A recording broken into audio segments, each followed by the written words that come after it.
Assalamu alaikum. Amu alaikum. Wani Allah ya sunanka? Sunana Ali. Wato a wacan gwa kake? A nan sallare nake. Allah, kace dan sallare babban gidi ba dai ba.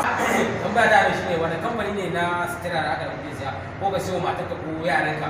Wani kamfani ne burge ka kake jin kwalitin kayan su kake zuwa kake siya? Ai in dai kaya kake so kawai ka tafi a Litama. Alata ma ne.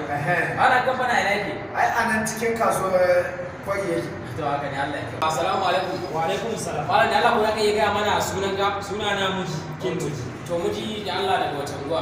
Nan zuwa ɗin.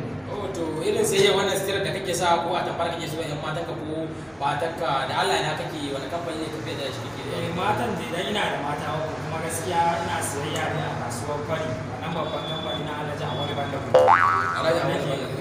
Nake sayayya. Haka ne Allah ya takaita. Allah ma da kake ga mana sunanka? Sunana Salisu. Ko Salisu da wacan gwa. Daga Unguwar Dabai. A unga da bai tan da bai. Wallahi Kai kace kana shan tafiya ka zo har da. Don Allah tambaya ce guda ɗaya zan ma. Yau ina ji.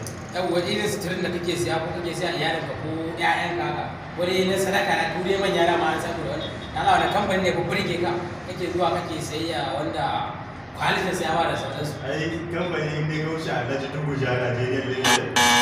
Ka wuce kamfani. Alhaji Dubuja Alhaji Dubuja na nan Kwari ba. haka ne to masha Allah ka kyauta ana da Allah ya sunanka Sunana Muhammadu Murtala Abubakar. sunan unguwar ku Ai ni dan nan kai kasara ne. kar ka sa nan jambulo Kai kasara nan dai jan bulo can haka.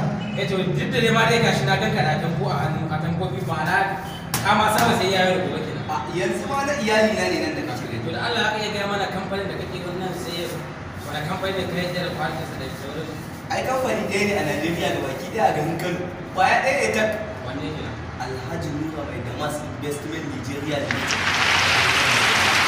Nigeria Investment Limited Kwarai da gaske a nan Kwari layin baya jidda gidan Inuwa mai mai. Shi kadai ne daga shi Allah ya kawo ta a haka rana. ne to ne shi ma kun ji ra'ayin Alhaji Nura Mai